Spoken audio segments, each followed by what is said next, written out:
Hello and welcome to the Album Man, and today we are doing CDs and vinyl I bought recently in May. Yes, now you may say, but it's July, and yes, I know, I'm perfectly aware it's July, but these are the CDs and vinyl I bought in May. You could say, well, why don't I just do one video for June and May? No, I like to do them separate. I have still my pile of ones that I only bought in May, and you know, I like to do one for every month, so why not catch up a bit? I may as well.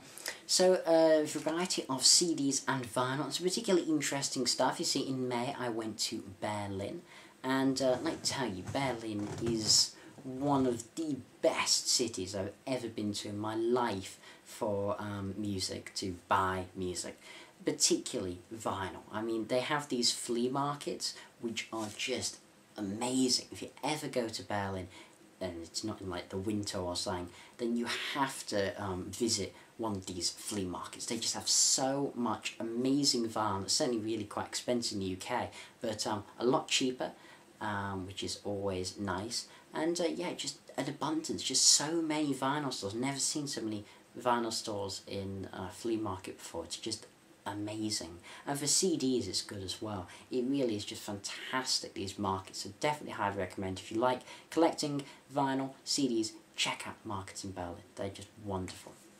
But before we get into the German pickups, I thought let's start out with a bang with this one. Let's show one of the most unusual, weird, and maybe unexpected pickups that I got in May and I've bought recently. So I'll show it to you first, then I'll tell you the price, because you can look at it and you're going to, this is definitely going to be the thumbnail, by the way. Yeah. This is the deluxe version of Metallica and Lou Reed's infamous collaboration, Lulu. Lulu is also known by most rock and metal fans to be one of the worst rock albums to be released. Period. It's just, it's a bad album. I mean, I admit I need to revisit it. It's been a long time since I listened to it, but I didn't enjoy any song. It has the infamous "I am the table" from James Hetfield, and this wasn't great at all. So why the hell would I buy this deluxe edition, which when it came out, I believe was about £70. So would I really spend that much? No, of course not. But when I see it at a car boot sale for £4, for this hardback book edition of the only Metallica album I don't have, then why the hell not? I mean, it's £4, you know, it's £1 more than the price of a Tesco meal deal. For £4, why not? It's an interesting collector's item. I'll revisit the album, listen to it on my hi-fi. I haven't had a chance yet, but I will. Give it another go, and it's just a really nice hardback book thing with Metallica, if anything. I mean, if nothing else. But I thought it'd be an interesting piece of the collection, certainly. Even if it's not an album I particularly enjoy. No, certainly my least favourite album of 2011 it came out, I believe. Yes, 2011. But it shows how bad it is, the fact that, you know, deluxe thing. There was a few of them at that store. It was so weird. I've never seen stuff like that at a car boot sale before. That was odd. A couple of other car boot sale things I suppose we may as well get into. This was about 50p, but I thought it was pretty cool for that. Tigers of Pantang, their Wildcat album. I mean, what an album, just for the album cover alone, it's worth it. But they happen to also be a good band. This happens to be their best album, really. I haven't listened to this much. I've probably spun this about once, and it was enjoyable. So new wave British heavy metal stuff.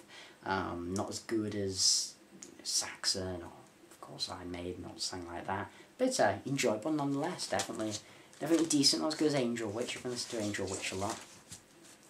And the only other thing from Car Boot before we really get into the German stuff is I found Love's album. Good old Love. We all want love, some love, and this is their self-titled album, Love by Love, and this album has a lot of love on it, certainly. But no, what I like about this remaster, it's only like £1 or something, and actually it's £2, and it has the mono mix and the stereo mix. I love it when these old 60s albums have both a mono and a stereo version. So this is like a 30-track album, it also has a couple bonus tracks as well, and it has Hey Joe, which I had no idea was written by Love. I think it was, I'm pretty sure, I mean, this predates the Hendrix version, definitely. so I assume they must have written it, which is pretty cool. And it's a decent album. I mean, I'm not as big into Love as I am other sort of psychedelic bands from that time, but I certainly enjoy them from time to time. Right, so the German stuff. We'll get into the LPs first. The LPs are the most exciting. So the first LP I got there, and I could not resist this, Molly Hatchet's debut, I think it was their debut, but it's certainly self-titled album on vinyl. I mean, this is a classic. This is a southern rock masterpiece. I mean, the first two Molly Hatchet albums are just phenomenal. They really are fantastic albums. If you like Leonard Skinner, you like that type of southern rock, I suppose, like the Allman Brothers, all that good stuff, then why you wouldn't like Molly Hatchet? Just pick this album up. It's one of those, if you see it cheap ever and you like Skinner, you enjoy this. I wouldn't recommend going beyond their second album necessarily. They change a bit then. I'm not saying it's bad, I can't say I've explored too much, but I've heard they change a bit. But certainly the first two albums, you can't go wrong with them. They're just amazing. So as I was in Germany, how could I possibly resist picking up Scorpions Worldwide Live on vinyl in freaking Berlin? I mean, if you're gonna buy this album, then that is the place to do it. This, of course, is a double live album. This really is the Scorpions classic live album. This is one of the great rock live albums. I mean, this has everything. Loving You Sunday Morning, Big City Night, Still Loving You, Rock You Like a Hurricane, The Zoo, just most of my favourite Scorpion songs, if not all of them, are on this record. And Gatefold as well, which is pretty damn cool. And nice condition. Also came with this poster, which I need to put on my wall at some point, because that's really cool. I love it when you find posters in the original LPs, so that's pretty damn cool. I mean, obviously I didn't see that tour, that was in 84 to 85, so yeah, it's about 11, 12 years before I was born, but still, very, very cool. I love this album, I really do. What's next? Well, we have a good bit of Magnum. I love Magnum on this channel. I've praised Magnum so much on this channel before, but Wings of Heaven, it's not one of my favourite Magnum albums. This is when, I think this is when they went through their commercial phase and trying to break America.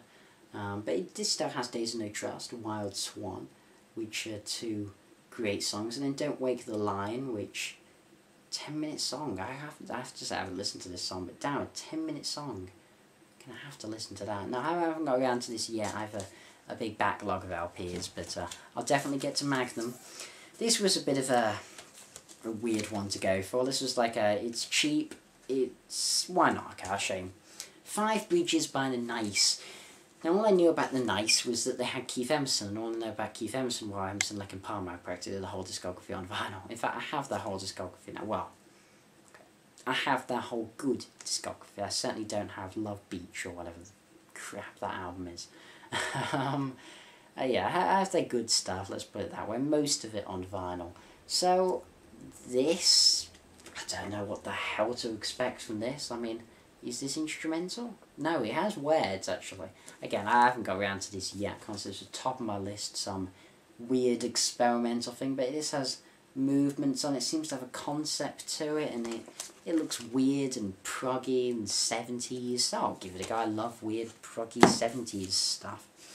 And speaking of weird, proggy stuff, actually this is from the 70s, Dixie Dregs, Night of the Living Dregs. Now, I know nothing about this album. The only thing I know about Dixie Dregs is Steve Morse, because he was in Flying Colours, and of course the current Deep Purple guitarist. And Flying Colours, I saw them live, and they played the Dixie Dregs song, which was actually pretty good. It was instrumental, so I'm expecting this to be instrumental, as particularly doesn't say vocals on it. And I don't know if this was considered one of their best albums. Again, I haven't got around to it yet. Please do tell me. I'd love to know, any Dixie Dregs fans out there, if this is crap, or this is gold, or I don't know anything about the band. I picked this up on impulse because Steve Morse, and I like his guitar playing a lot on Flying Colours and, well, with the new Deep Purple stuff. Let's get into a couple more before we get into the Holy Grail. There's a true Holy Grail here. One of the LPs I've been looking for for the last, well, pretty much since I started collecting vinyl, one of my if not my absolute top LP to find. And we'll talk about that in a sec. But first, let's go for Euro Dokken. This is like €1 under lock and key. This is, I'd say, the most famous album. It's Dokken. It's fun. It's fun. Can I tell you what the best song is? Not really, though. All decent songs. This is not going to be my top 100 anytime soon, but it's a good bit of fun to put this on, you know, well, doing something, I don't know, play on the Xbox or something, have Dokken playing. It's a bit of fun. Putting some more in the Heart collection. Dreamboat Annie, definitely one of the albums I've wanted the most. I always prefer 70s Heart to the later 80s stuff. I really feel when they got to subtitle stuff, they got a bit too commercial for my liking. I don't know, I just found the music a bit dull around it. I still like it. I think Heart are always an interesting band, and Nancy Wilson are tremendously talented. But definitely Little Queen's my favourite album, and I really like Dreamboat Annie. I think this is definitely one of their strongest, and of course Dog and Butterfly is another really good album. I don't have that yet, unfortunately. But here is one of the grails of my collection, one of my absolute pride and joys. Jethro Tull's Figures of Brick. Now, Jethro Tull's Figures of Brick on its own, it's not the most common LP, but it's not rare. But what's special about this version? Well, you might have just seen that. This is the original, first pressing, newspaper edition. Which means it's quite literally folds into a full newspaper. With loads of weird, wonderful stories and adverts and just wonderful stuff that they've made up for this. I mean, it's so in-depth. There's even a whole obituaries section and bears, marriages and deaths, and a non-rabbit missing, which is my favourite article. One of an experimental batch of non-rabbits is believed to have escaped from a van. Apparently a non-rabbit, yeah, it's very difficult to tell a non-rabbit from a real one. I just love that type of sense of humour that Tull have. So I thought this was just absolutely amazing. Yes, the condition's a bit off. This isn't quite attached anymore, and various things like that. No, it's not in mint condition, but this LP is so expensive in the UK. It's always at least 15, mostly 20 quid, and I can't afford that. This was like 6 quid. So for 6 quid to get freaking Thick as a Brick, the original first, but all in English. You're not to buy it in Berlin, but all in English. Just amazing, absolutely amazing. I've been wanting this. It was ever since I saw a documentary on the BBC, I think, about prog music, and they showed this version. And the second I laid my eyes upon that version, I literally just said, I am waiting till I get this version to hear the album. And quite funny, I have not actually heard Figures of Brick until I bought this, and very good album, certainly. But yeah, the only Tull I'd heard was, well, pretty much most other stuff except for Figures of Brick. So now finally, I've been able to listen to Figures of Brick, which is amazing. So I'm so happy with that. But there's definitely a few cool CDs as well. Now, one of the goals I had when going into Germany, I decided to find a really obscure prog band before going to Berlin, and I thought I'd set myself that as a goal of something to look for. Some obscure prog bands, but something a bit of fun, something to look out for. And I actually managed to find it, which kind of surprised me, but yeah, I found it within the first 15 minutes of looking in a flea market. This is not a common band. Birth Control, what a name. And look at this, this is one of my favourite album covers ever. This is like a grasshopper eating babies. I mean, look at that. You just don't get album covers like this anymore. I can't name the last album cover that had a grasshopper eating babies. I mean, oh, you know, you get some interesting album covers, particularly stuff John Dyer Baisley does and stuff, but you do not get things eating babies. I mean, just fantastic. Of course, it's Birth Control, so that makes sense. Have I listened to this yet? No, but I've listened to some of the other stuff on YouTube, and I like Birth Control. This isn't remastered, but for God's sake, I'm not going to pass this up. Buying an obscure German prog band in Germany, hell yeah, that's cool in my books. A very cool album. Another quite hard to get album, actually, surprisingly. And of course, if you know my channel, Guns N' Roses are my favourite band, definitely my favourite band of all time. reviewed their entire discography if you're interested in checking out, but I've always been interested in the side projects. I definitely want to own the entire discography of side projects, and the members are one of the hardest to get hold of. Well, except for the easy albums that are only released digitally because just, you know, screw physical. Is this Rustic Outsiders. Now this is a really obscure side project, which is a bit odd. So this has Duff McKagan and Matt Sorum, as well as Steve Jones from the Sex Pistols, and John Taylor from Duran Duran. So this is really punky. I mean, Duff McKagan's roots were in punk music, if you don't know. He was heavily involved, when he was younger, before Guns, in the sort of the Seattle punk scene, which Seattle was more punk. Then, of course, grunge came along famously, but it was quite the punk scene.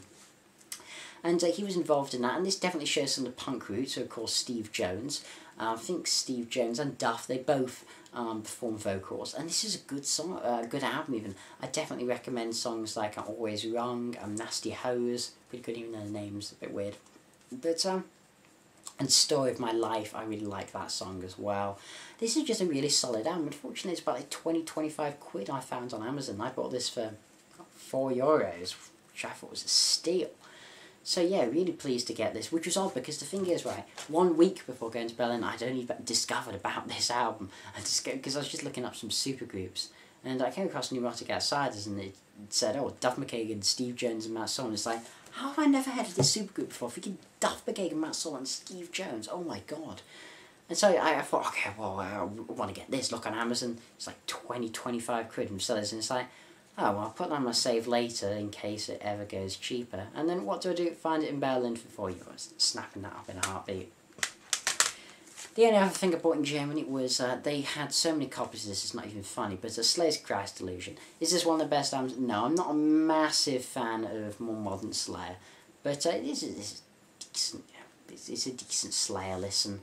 I swear they had about 20 to 25 different copies of this album just on freaking Market Store. It was ridiculous, all sealed as well. It's just like they bought just every copy ever of this sealed. It was weird as hell, but it's a few quid. Why not? Slayer are cool. And a few other things I did acquire over the month of May from my favourite shop, Quicksilver Music.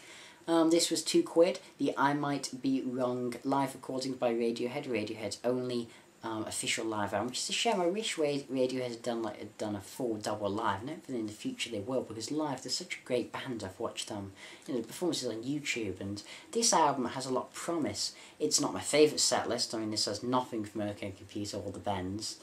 This is all just from Kid A, Amnesiac, and some other interesting stuff like True Love Waits. So definitely the highlight of this album is True Love Waits. It's a stunning song. But the versions of National Anthem, Everything in Its Right Place, Morning Bell, Idiotech, of course, one of my favourites. They're all good songs. I mean, this is not one of Radiohead's best albums, but it's a strong live and very well produced as well. But Radiohead stuff's always well produced. I got this Dylan 3-disc thing. Now you might wonder why, considering I want to collect every Dylan album, considering I have quite a big Bob Dylan collection. Well, I didn't buy this. I have to say my dad was going to give it to a charity shop. He got an update, I don't know, different version or slang of it, and I didn't need it anymore, so it's like, oh, I'll poach that. Simply because, why? Because there's a few songs that I don't own and can't own, except for on this, including Positively 4th Street, which was released as the single after Like a Rolling Stones, after the Highway 61 Revisited album, but was not put on Blonde on Blonde. So it's a fantastic single, did very well in the UK, and quite well in the US, but very well in the UK, and a really good song, but not on any album. And there's another song as well. What is it? Trying to think what it is. Could it be Blind Willie McTell? Or it could be Things Have Changed, maybe. Something like that's on here that's not usually... No, not Things Have Changed, I don't think. It could be one of those songs that's not usually, so it's decent. Just I don't know, it's free, so why not. And lastly, one of my favourite pickups, definitely, the Dillinger Escape Plans, One of Us is the Killer. This, of course, was released in 2013 and topped some Album of the Year list. I mean, it was EQP TV's Album of the Year. And I listened to, I remember, I've probably listened to maybe Prancer when I lost my bet at the time. when it came out, and I wasn't impressed. It wasn't my type of music. This, I think it's mathcore you call this, maybe, I don't know. I wasn't impressed. It was very screamy and in your face, not the type of thing I like. But what happened was I was playing Guitar Hero Warriors of Rock with one of my friends, and the song Setting Fire to Sleeping Giants happened to be on that. And I decided to play that because it's like, oh, Dillinger, I didn't expect them to be on bloody Guitar Hero. I'm going to have to play that. I don't like them particularly, but I'm going to have to play that. I listened to the song and ended up playing quite a few times because it was like, this song, this is actually really good. It has a really interesting jazzy moment, really cool riff, a lot of clean vocals as well as the screams. It's like, shit, this is good. So I decided to listen on the internet a bit more to this album, particularly found the single, the title track, One of Us is a Killer, and that's all clean vocals, and it's catchy as all hell, and it's like, this is really good. And I found there's other catchy songs. In fact, Paranoia Shields is really catchy, and Nothing's Funny is ridiculously catchy. This album combines really hard-hitting riffs, screaming vocals, clean catchiness. It's just a wonderful amalgamation of so many things. It's just executed fantastically. Wonderful album, definitely one of my favourites of 2013. Even a contender for Album of the Year, if I hadn't already named that. But this definitely would have been in my top 5 of 2013 if I had discovered it earlier.